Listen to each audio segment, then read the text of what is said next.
welcome to the Monday Morning Mindset Podcast. Hey, so good to be with you.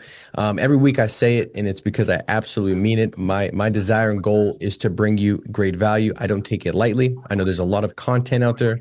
We're in this stage or this season of information overload where you just got so much stuff you can glean from, you can access, and you can absorb and consume. And so I want this podcast to be one where every week you get off and you get better. You think better, you believe better, and you have better concepts, principles, and practices to go out there and elevate your business to the next level. And so today, as I sat back and I thought, who can provide you great value?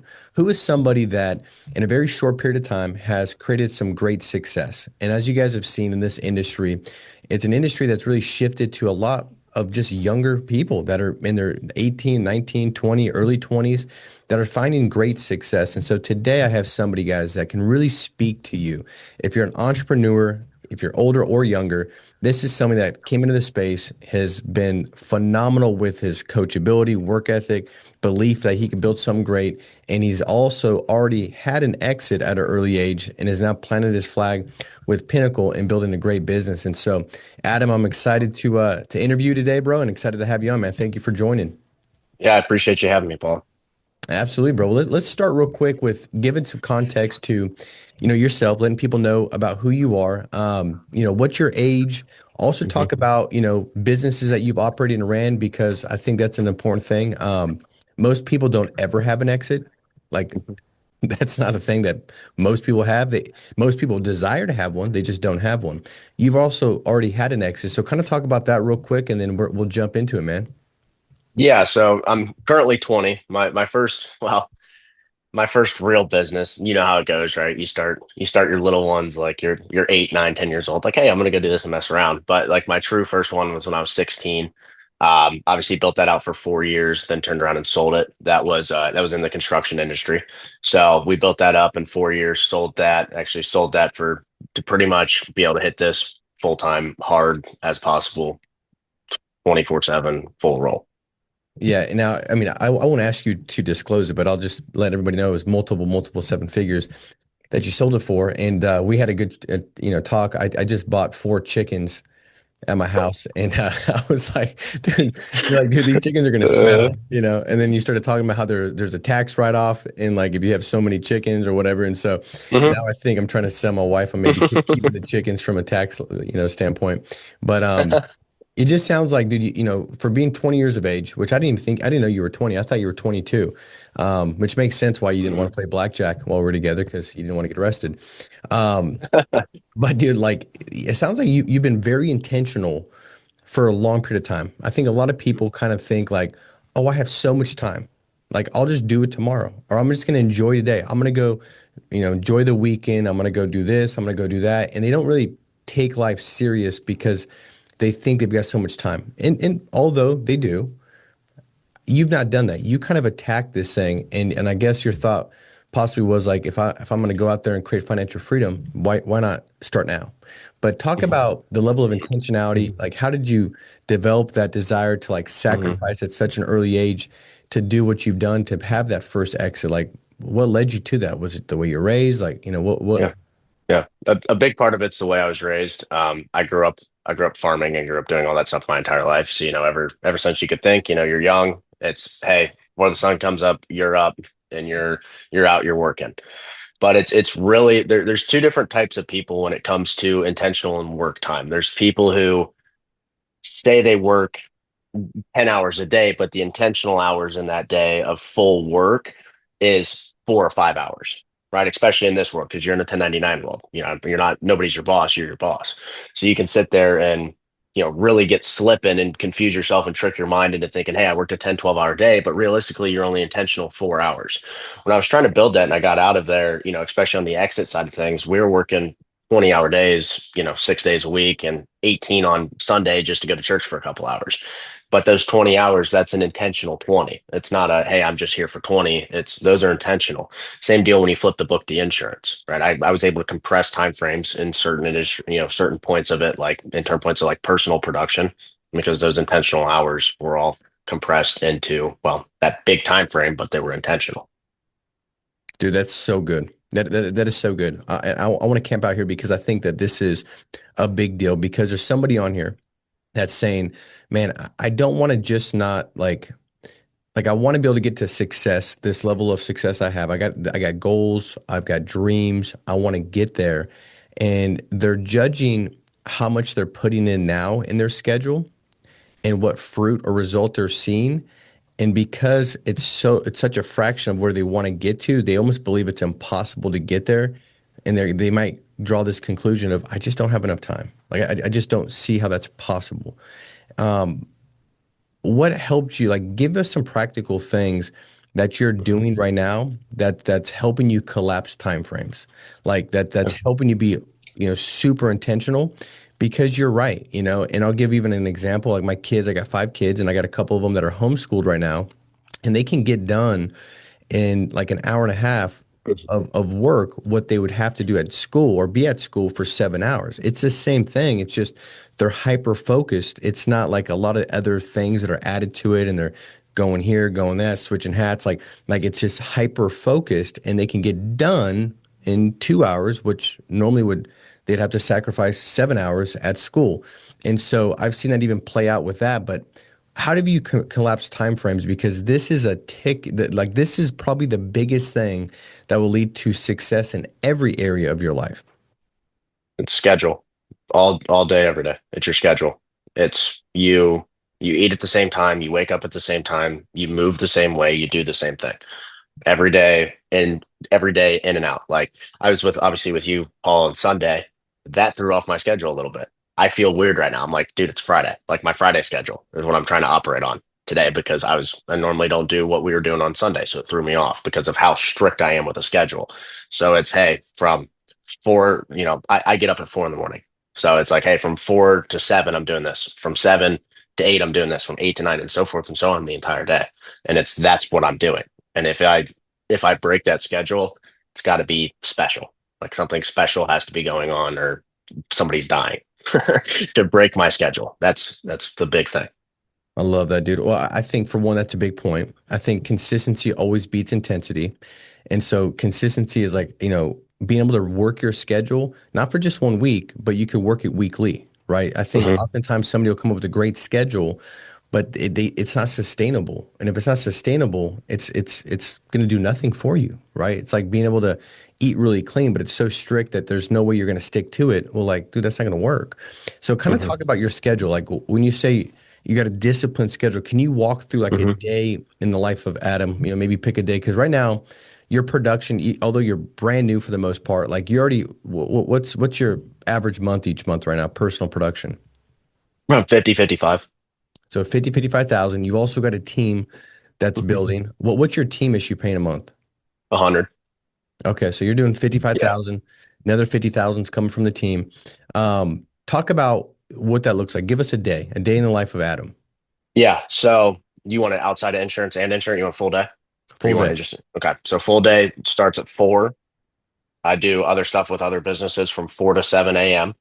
From 7 a.m. to 8 a.m. I'm getting ready for the day, whether it's showering, breakfast, all that good stuff you do before you start. Like reading my Bible, all that good things all happens in that time frame. I don't touch my computer. I don't that's my, compressed time before the day starts. Kind of get my mind right, everything like that. And then from 8 a.m. all the way to around 8 to 9 p.m. is just full blow insurance. It's go, go, go, go. So it's, I've got different time blockers for different days. Like Monday's a heavy meeting day. So it's, hey, I got meetings here, here, and here. These are the time blockers for here. I've got different time blockers set throughout the week as well for recruiting standpoints, for training standpoints, from selling standpoints. It's just I know every single day, hey, this time, like my dial times, right? That's the same time every day. That stays. That doesn't change no matter what's going on, unless we're traveling, obviously. But that stays. So it's like 8 to normally 9 is our morning meetings, our morning huddles. From 9 to noon is dial time. And then from noon to 12:30, and I eat at my desk. I eat at my desk and I do admin and work. And for the 30 minutes of the lunch I take, I just don't sell. And then it's, from 12:30 to 8, 9 o'clock, it's dial time, appointment time. And then once I get to excuse me, once I get to like 7:30, now I'm doing recruiting and recruiting calls and teamwork all the way up to like 8:30, 9 o'clock every day. I love that, dude. That's every day. Yeah. What you do. See, I think that's the ticket, guys. Like it's really understanding that it's every day means every day. It's not every day means some days. Every day means tomorrow possibly if it goes the right way or if this doesn't come up. It's like no, every day means every day. And I think what that does is it allows you to, not be pulled into compromise, temptation, or pleasure, right? Like it's like, well, I feel better if I did this. Or man, that seems really attractive. I'd love to just take a break and go do XYZ. It's like, no, like it's a non-negotiable. And so that really puts you in a position where you're not tempted to say, well, I really need to do this or I really need to do that. It's like you have specific times. And what I would do, Adam, is like I had every day between 1 and 2 o'clock where it was like time to just kind of go through task. And so if there was something that, got thrown on my plate between 8 and 12, and that was my first block of dialing the phones, Mhm. I wouldn't stop what I was doing and do that thing, although it seemed important and maybe it was somewhat urgent. I would put that on my notes, and that would be something that I would open up at 1 o'clock. And so I wouldn't even think about it any longer. I would legitimately pre-decide that anything that came my way that was going to be needing to be addressed, but I just couldn't address it now because I have my dial time, which is priority number one. It just helped me not even get pulled emotionally or mentally because it was like, all right, got it, came. I understand that's important. I got to deal with that. That might be a problem or whatever. But it goes on my notes, and I'm going to think about it not at all until 1 o'clock. And when I Yeah. take that break, I open it up, and now it's at. And I think collapsing time frames is so important because that's how you can get done a lot more in the time that you've got. Like, so the question is, how can you collapse timeframes, right? I was talking to this agent, Adam, and I was like, dude, if you have two phones, you can be calling, more leads. And so you're going to get more contacts.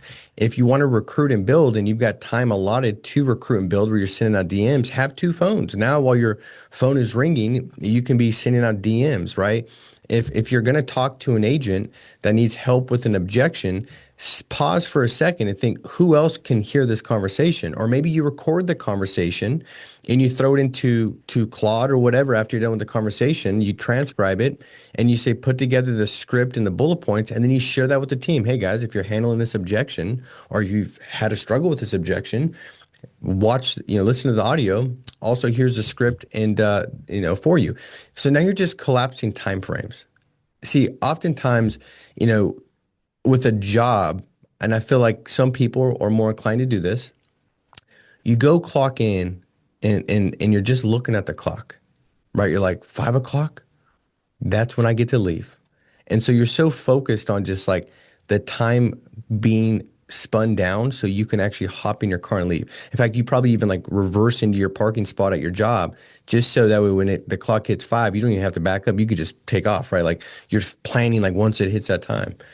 And sometimes we get into business and we still have that same broke thought process. Like, no, you're not just spinning down the clock. It's like, how can I maximize every single moment? What that allows you to do is the goal is to leave no extra time on the plate. So now when I'm at the gym, maybe I'm listening to a podcast and it's an intentional, well thought out podcast that you should listen to because you are self-aware of what you're struggling with. And so you've already pre-decided and pre-chosen the podcast to which you're going to listen to. You've pre-chosen the book you're going to read because you've asked some people that are where you want to get to, and they've kind of, see things for where you're at now and know how to get to the next. And they say, read this book. And then you've already Mhm. pre-decided. So all these little things allow you to do the things that you want to do more and get you to a place of freedom faster, right? And so, I mean, I just think it's so important. Adam, if you can talk about like delayed gratification, like how is that Mhm. played a part? Is that how you look at stuff? Do you have like a consequence mindset? Do you kind of look at things and like how do you stay disciplined even today? Like you're 20 Mhm. years old, you've had a multi seven-figure exit, and yet you're still running an incredibly disciplined schedule that requires the sacrifice of things that you probably could go do that would be more enjoyable. Like it'd probably be fair to say that you would probably, enjoy hunting for 3 days and not having to dial the phones. Like there's things that you would enjoy that you could do Yeah. because you're in a better financial position than most, people that are 50. So like Yeah. how do you keep that delayed gratification? Your goals got to outweigh what you're doing. So yeah, I had a seven figure exit. Awesome. But I'm 20. What's that gonna what's that gonna do for me if I take off the brakes? If I put the brakes on, excuse me. I mean, yeah, that sounds great, but now if I take off the brakes, now 4 or 5 years down the road, I'm back in the same position where that's gone. And now I got to start back over. So it's really just your goals got to outweigh what you're doing today to be able to hit those goals. That's what I find. I know my goals. I know my 12-month plan, my 2 year plan, my 5 year plan, my 10 year, and my 15. So I know those. I could get them in my brain of where I'm going to go, personal, business, and how the business translates to the personal. It's boom, boom, boom. So it's a clear cut, and also how I'm going to do it. How I'm going to do it's not going to be taking 3 days off work. You know, not being intentional with my time. That doesn't hit those goals. I love that, dude. So your goals, did you sit down and kind of like analyze and forecast like the ideal picture of what you wanted your life to look like and then, like put those in front of you? Like, how did you internalize those? How did you put them together? How did you formulate it? Like, what did that look like? Because I think this is a big part. I think this is, it's like the pain of sacrifice becomes a lot more reduced when you're so focused on the beautiful payoffs that are going to come because you've actually visualized it, written it down, and meditated on it. How did you do that? Yeah, it's for me at a young age, I always knew what I wanted to do, where I wanted to be. Now it's just, hey, how do I get there? So it's putting myself in the right position in the right vehicles and having the right conversations to make those happen now at that point. For me specifically, other people, it's figure out what your whole purpose is and dig deeper. Like, yeah, you want financial freedom, but why do you want financial freedom? Oh, I want to buy my mom a house. Okay, why do you want to buy your mom a house? It's the same thing. The way I look at it is I'm selling myself, right? We all know this, right? If whoever asks more questions and pulls out more of a reason always wins. Well, if I reverse engineer that and do it to myself and sell myself, now I'm there and it's going to come true. Dude, that's so good. I hope no, like guys, go rewind and listen to the last 30 seconds. Like that is so good. You're good at selling others. How good are you selling yourself? Because if you're not sold, you're not gonna pay the price. The client doesn't pay the price for the premium unless you're sold on the value that's going to come from it. And it's very similar because that value is forecasted in the future. It's a value that they're never going to even experience, right? But you got to create a great picture, get them to use their imagination and visualize something that's not going to be what they're going to ever experience, what their family's going to go through, but you get them to experience it through these questions and painting the picture and getting them to live in the picture that they're moved to action and therefore they pay the price. Man, I've never heard it put that way, and that was so good. Like you've got to create a vision that's so compelling that allows you and empowers you to pay the price and wake up at 4 a.m. and invest your $2,000 a week in leads when you don't have it, and still show up to the office when you don't feel like showing up to the office, and continue to be on the phone call when there's tension and the client's pushing back, or to continue to pick up the phone when you get yelled at, cussed out, or what, to continue to recruit when somebody falls. You got to have such a compelling vision that has got depth of why, and that comes from asking yourself questions and getting deep. Well, why is that? And why is that? And so I always call like the 5 layers of why. If you can go 5 layers deep in your why, you're gonna land on something that will really hit your heartstrings and it cause you to go out there and pay the price. And so, dude, I absolutely love that. It sounds like, dude, you've got an obsession for growth. Like how important has like self-education, growing, personal development, like the time that you have before you even get on the phone? Sounds like you've got some time where it's not like focused on like just trying to do more and check emails and get out, how Yeah. important has that been? It's big because then it doesn't make you want to do it throughout the day. So I do everything that's outside of when I'm going to make money. So I'm in East Coast. So I'm not like Paul out in California where I can call, East Coast leads and it's actually like 6 a.m. my time. That's what my evening's for.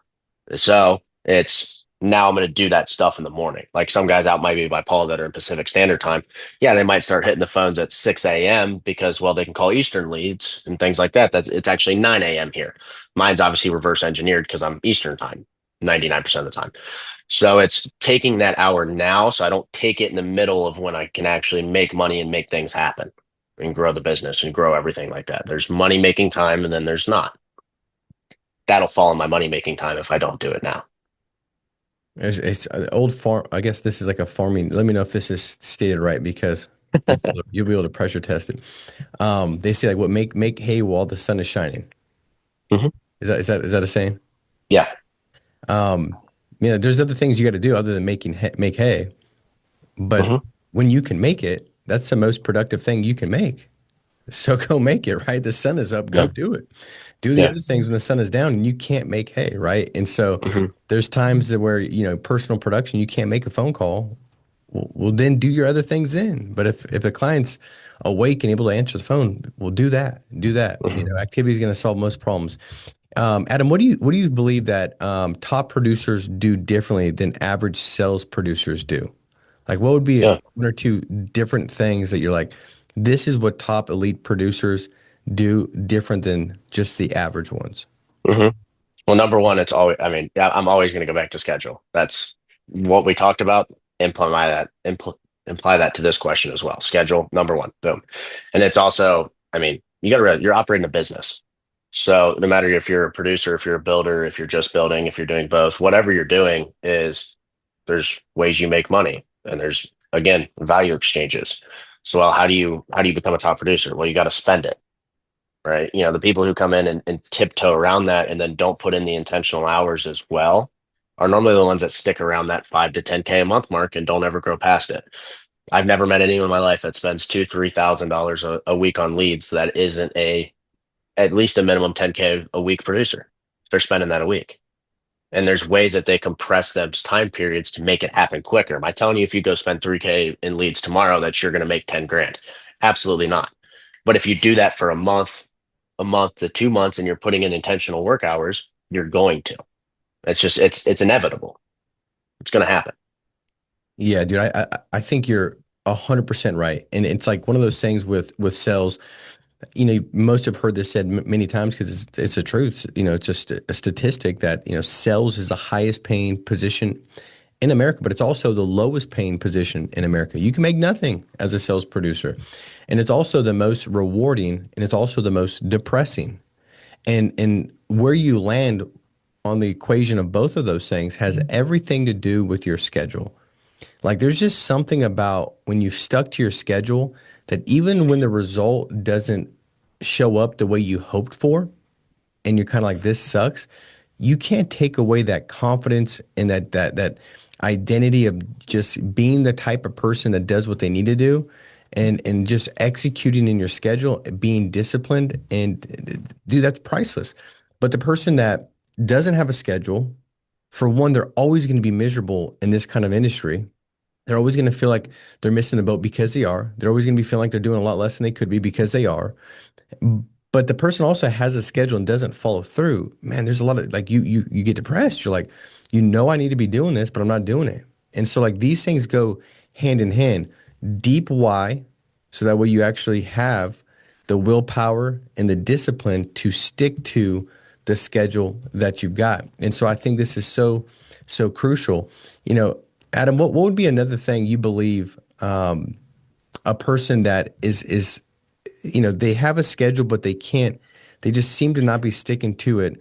What would be some advice you'd give them that they could leave this podcast, implement it, and maybe that enhances their probability that they actually do the thing that they know they should be doing? Yeah. Figure out your purpose. Just purely figure out your purpose and the whole reason why you started. I mean, if you just start something, number one, expecting to make as you're not going to become a millionaire overnight. It's also not going to happen on accident. So it's how do you do that? Okay. You put yourself in the right vehicle. Okay. Obviously, nobody, if anybody's inside of what obviously we are with Pinnacle, you're in the right vehicle. You're in the right spot. You're selling life insurance. In my opinion, it's the easiest thing in the world to sell. People living and dying every single day. It's okay. So you got the vehicle part figured out. Now, what do you do with the vehicle? Are you using all the resources that is provided? I mean, I've had the opportunity to meet every single manager and every single, I'd say, like every single team manager of, highest capabilities that are there, like your Jonas, your Caleb's, your Mindy's, all those people.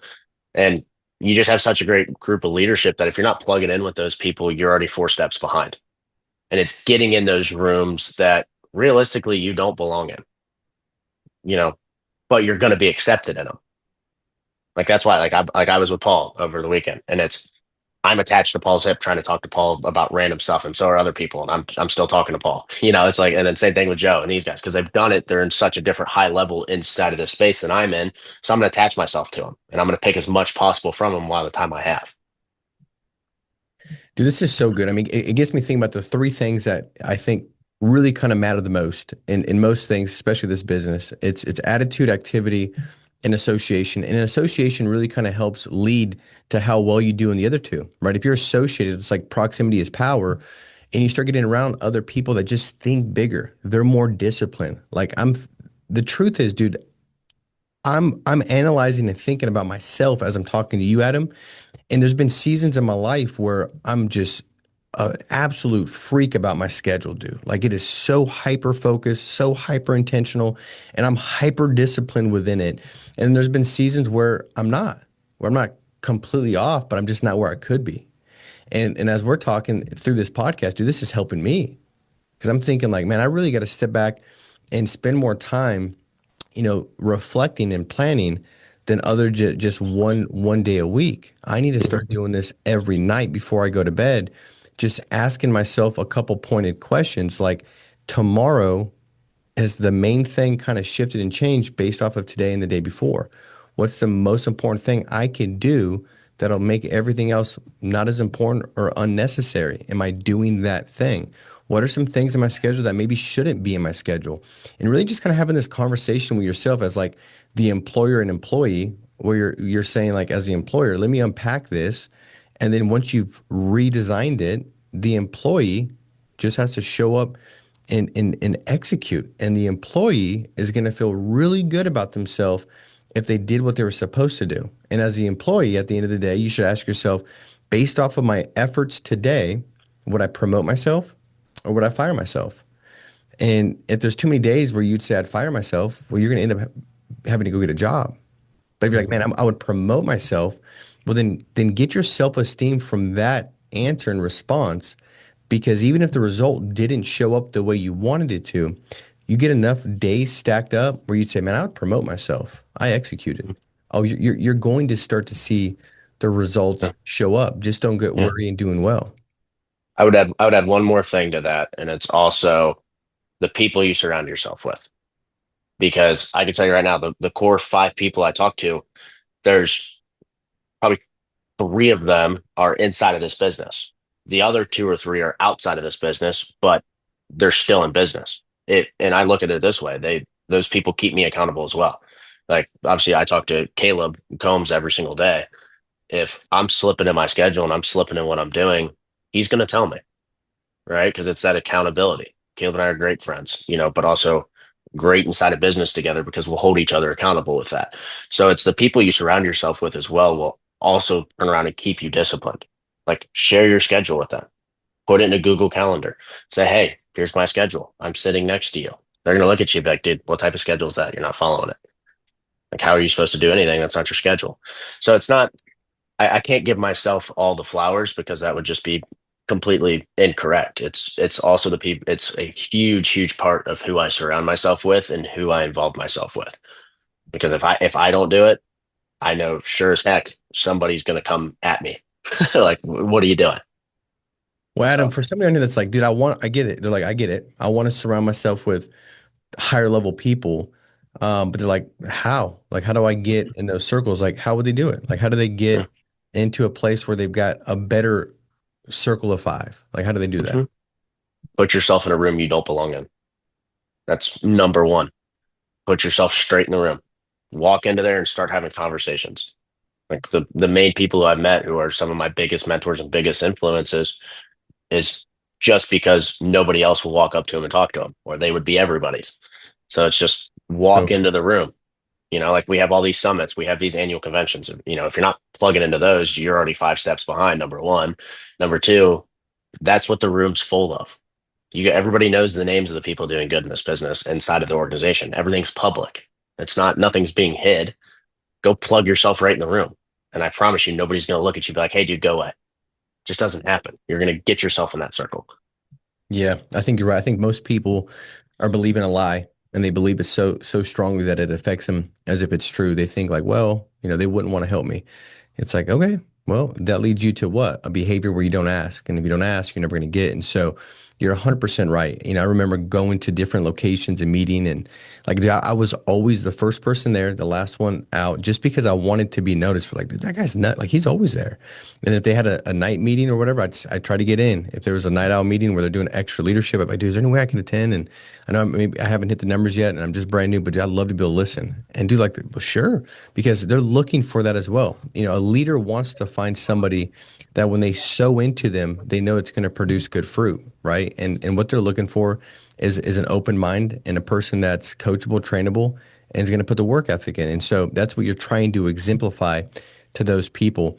Adam, as we wrap up, dude, I guess a couple thoughts that popped in my head. One is like, how many times have we heard like where you're going to be in the next 5 years? And I think this is something that most people are thinking of as an entrepreneur. Like, where are you going to be in the next 5 years? And we could even say next 1 year. I mean, I think that there's such a rapid acceleration with technology and just the speed to which things are evolving that maybe the question is where do you see yourself in 12 months? Well, if you're like not truly sure of where you see yourself, but you know where you want to be, the question is, who are you spending most of your time with? Because that's going to determine where you land in 12 months. Also, what does your consumption look like? What books are you reading? What podcasts are you listening to? What are you inclining your ear to? Like, what does your association look like? That's going to determine that as well. And then the last thing that determines that is if you show me your schedule, I will show you where you're going to land the next 12 months. Just show me your schedule. I'll be like, you'd be like, oh my God, I know Paul was a prophet. I'm not a prophet. I just showed me your schedule. I could tell you that in 90 days, you're going to be broke. I could just Yeah. tell you that there's Yeah. no shot you'll still be in business. I looked at your schedule. Yeah. Like, so don't head fake yourself. So as we leave today, I think those are the three things that everybody should take an account for is like, what's my consumption look like? Books, audios, MP3s. What are the 5 people I'm associated with? Who should I stop associating with or associate less with? Who do I need to associate more with? And then what does your schedule look like? And really kind of take some time, maybe late tonight, go through those questions, help kind of analyze those, interrogate the reality, and then put together a plan and strategy to elevate in all those 3 areas. And where you're going to land in 12 months will be significantly better than you thought it was going to be and where you're going to actually be if you don't do it. So, dude, so good, man. I appreciate you for joining. Adam, any last tip if you bumped into somebody in Chicago? We got the Chicago event. I think it's August 17th and Mhm. 18th. So you bump into them in the hall and they're like, dude, Adam, like you freaking are crushing it, bro. Like, give me the greatest tip. Like, if there's one thing that you could tell me that's going to help me the most, like I want to be successful, I want to be a top producer, I want to build a business, like what would that one tip be that you'd give them? Yeah, consistency all day long. Consistency. If you stay consistent long enough, you're going to get results soon enough. Is what I always say. It's a big one. I've always said, and it's look at yourself 60 to 90 days if you are consistent, but also look at yourself in 60 to 90 days if you're not consistent. You're going to pay a price 90 days from now, whether it's a good price or a bad price. That's up to you inside the 90 days. Well, bro, when I say this, I mean it. You are an absolute stud, dude, and it's a privilege and honor to be in business with you. I think for me, it's always exciting to link up and just know you got some winners, some people that are thinking the right way, doing the right things, and you definitely have that, bro. So I see you building a massive business here, making a massive impact. And I think anybody that you bring into your team, they should be grateful and appreciative that they got a person like you that's going to be leading them, man. So thank you for all the wisdom that you shared today, guys. I don't think I have to tell you if you got a heart to serve people, you've already shared this because there's no question that this is going to make a difference for anybody that watches it. Make sure to like, subscribe, and hop on every single Monday, as a goal and desire every Monday is to bring you great value like we did today. So, Adam, again, thank you for joining. Guys, we love you. Make it a big week. Stay strong. Stay steadfast. We'll talk to you next week. God bless you guys.